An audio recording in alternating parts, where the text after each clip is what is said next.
అది చాలా మందికి చాలా ఉపయోగపడుతుంది. 0 సైడ్ ఎఫెక్ట్స్, అందరికీ చాలా బాగా పనిచేసింది. నేనే పర్సనల్గా 800 to 900 పీపుల్కి ఇచ్చుంటాను RTMS అనేది. సో చాలా ఎఫెక్టివ్గా బ్రెయిన్ని కామ్ చేస్తుంది. ఆ ఓవర్ థింకింగ్ అనేది కొంచెం స్టాప్ చేస్తుంది హెల్ప్ చేయడానికి. సో ఎనీ నార్మల్ పర్సన్ కూడా తీసుకోవచ్చు.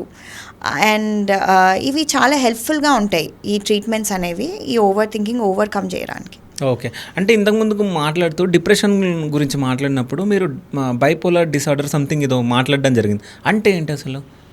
అండ్ డిప్రెషన్ అంటే లో ఎనర్జీ మోటివేషన్, అంటే మనకి ఎనర్జీ లేకపోవటం, మోటివేషన్ లేకపోవటం లైఫ్లో.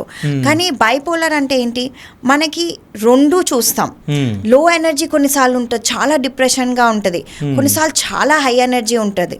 అసలు ఎలా అంటే మనం ఏం చేస్తున్నామో ఏమీ మాట్లాడుతున్నామో తెలియకుండా బాగా స్పెండ్ చేసేయటం, గ్యాంబుల్ చేసేయటము, బాగా హై ఎనర్జీగా స్పీడ్గా మాట్లాడటము, ఇవన్నీ అంటే డిప్రెషన్ అంటే ఓన్లీ లోగా చూస్తాము. బైపోలార్ అంటే లో ఇంకా హైస్ రెండు ప్యాటర్న్స్ చూస్తాం. ఓకే. అండ్ అది డయాగ్నోస్ చేయటం చాలా ఇంపార్టెంట్ అండి. ఎందుకంటే మనం డయాగ్నోస్ చేయలేదు అంటే డిప్రెషన్కి మెడిసిన్ ఇస్తే బైపోలార్ డిసార్డర్కి వర్కౌట్ అవ్వదు. ఓకే.